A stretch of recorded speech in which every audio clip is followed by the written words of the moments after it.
కూటమి ప్రభుత్వం అధికారంలోకి వచ్చి 40 రోజులైంది. రాష్ట్రంలో శాంతి భద్రతలు ఏ విధంగా ఉన్నాయో మనందరం చూస్తూ ఉన్నాం. అత్యంత దారుణంగా మహిళలకి రక్షణ లేని పరిస్థితి మనకు కనిపిస్తూ ఉంది. రోజుకొక సంఘటన. గత 2-3 రోజులుగా అయితే రోజుకి 2-3 దారుణమైన సంఘటనలు మనం చూస్తూ ఉన్నాం. నిజంగా రాష్ట్రంలో ఉన్న ఆడపిల్లల తల్లిదండ్రులు భయపడిపోయే పరిస్థితి, తమ బిడ్డల్ని బయటికి పంపాలంటే భయపడిపోయే పరిస్థితి. ఇంతగా లా అండ్ ఆర్డర్ దెబ్బతినడానికి కారణం అర్థం కావట్లేదు. ఎంత దారుణంగా ప్రభుత్వం ఆడపిల్లలకి రక్షణ ఇవ్వడంలో వైఫల్యం చెందింది మనం అర్థం చేసుకోవచ్చు.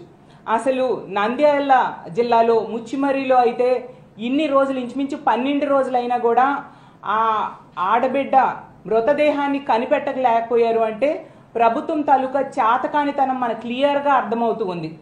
కనీసం ఈ రోజు కూడా ముఖ్యమంత్రి గారు కానీ, డిప్యూటీ సీఎం గారు కానీ, హోమ్ మినిస్టర్ గారు కానీ, మంత్రులు కానీ ఎవరు ఆ కుటుంబానికి పరామర్శకు వెళ్ళలేదంటే ఎంత దారుణం వైఫల్యం, ఎంత దారుణమైన నిర్లక్ష్యం మనకు అర్థం అవుతూ ఉన్న పరిస్థితి మనం చూసాం. అలాగే తీసుకుంటే ఈ కూటమి ప్రభుత్వం అధికారంలోకి వచ్చిన దగ్గర నుంచి కూడా బుల్డోజర్ సంస్కృతి, బుల్డోజర్లతో వైఎస్ఆర్ కాంగ్రెస్ పార్టీ ఆఫీసుల్ని, అలాగే వైఎస్ఆర్ కాంగ్రెస్ పార్టీ నాయకుల తాలూకా బిల్డింగ్స్ని కొట్టడం మీద దృష్టి పెడుతూ ఉన్నారు కదా. మరి ఆడపిల్లల్ని ఎంత దారుణంగా హత్యలు, అత్యాచారాలు చేస్తున్న వాళ్ళ మీద ఈ బుల్డోజర్స్ని ఎందుకు ఉపయోగించడం లేదు అని నేను అడుగుతూ ఉన్నాను. అసలు ఈరోజు తీసుకుంటే గత కొద్ది రోజులుగా ఇన్ని సంఘటనలు జరుగుతూ ఉన్నా ఎవరు కూడా స్పందించట్లేదు, ఒక రివ్యూలు పెట్టట్లేదు. నిన్ననే క్యాబినెట్ మీటింగ్ అయింది. క్యాబినెట్ మీటింగ్లో దీని మీద ఎందుకు చర్చించలేదు, ఏం చర్యలు తీసుకుంటామో అని ఏ విషయం కూడా మాట్లాడిన పరిస్థితి. అంటే ఆడపిల్లల తాలూకా రక్షణ అనేది అంత ప్రాధాన్యత లేని అంశమా మీ కూటమి ప్రభుత్వానికి అని నేను అడుగుతూ ఉన్నాను. అసలు ఆడపిల్లలు అనే వాళ్ళు ఉన్న ప్రతి ఇంట్లో కూడా ఈరోజు వణికిపోతూ ఉన్న పరిస్థితిని మీరు కల్పించారు. అసలు తీసుకుంటే చంద్రబాబు నాయుడు గారైనా, పవన్ కళ్యాణ్ గారైనా, లోకేష్ గారైనా అంబానీ లాంటి వాళ్ళ ఇళ్లలో పెళ్లిళ్ళకి వెళ్ళారు, తప్పులేదు. కానీ అదే విధంగా మన రాష్ట్రంలో ఇన్ని సంఘటనలు జరుగుతున్నాయి కదా, వాళ్ళ కుటుంబాలకి పరామర్శకు వెళ్ళాలనేసి మీకు గుర్తుకు రాలేదా అని నేను అడుగుతూ ఉన్నాను. హోమ్ మినిస్టర్ గారు అయితే ఈ కూటమి ప్రభుత్వం అధికారంలోకి వచ్చిన వెంటనే ఆవిడ చెప్పారు, మా కూటమి ప్రభుత్వం అధికారంలోకి వచ్చింది, ఈ రాష్ట్రంలో ఉన్న ఆడపిల్లలందరూ కూడా ప్రశాంతంగా నిద్రపోవచ్చు అని చెప్పి. ఎక్కడ నిద్రపోతూ ఉన్నారు? హోమ్ మినిస్టర్ గారి సొంత నియోజకవర్గంలోనే మనం చూసాం, 2 ఆడోళ్ళకి బట్టలు చించి తెలుగుదేశం పార్టీ నాయకులు, కార్యకర్తలే కొట్టారు.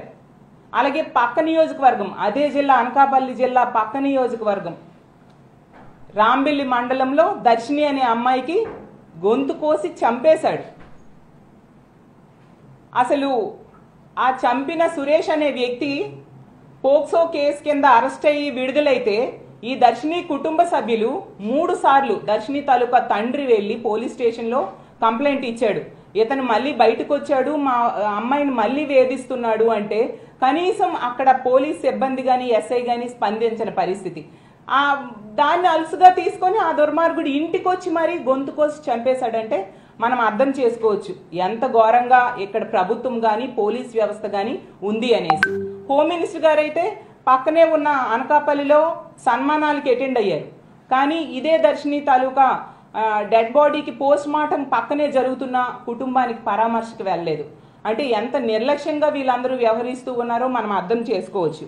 అలాగే అసలు లా అండ్ ఆర్డర్ ఇంతగా దెబ్బతినడానికి కారణం ఏంటంటే ఈ కూటమి ప్రభుత్వం అధికారంలోకి వచ్చిన దగ్గర నుంచి చూస్తూ ఉన్నాను, వీళ్ళు ఎంతసేపు వైఎస్ఆర్ కాంగ్రెస్ పార్టీ నాయకుల మీద కక్ష సాధింపులు చేద్దాము, వాళ్ళ బిల్డింగ్స్ లాంటివి ఎలా కూలగొడదాము, ఏ విధంగా వాళ్ళ మీద కేసులు పెడదాము, జగన్మోహన్ రెడ్డి గారి మీదో, మాజీ మంత్రుల మీదో, ఎమ్మెల్యేల మీదో ఏ విధంగా కేసులు పెడదాం అన్న దాని మీద దృష్టి పెట్టారు తప్ప వివక్ష లేకుండా పరిపాలించాలి అనే దాని మీద ఏ కోసైనా దృష్టి పెట్టని పరిస్థితి మనం చూసాం.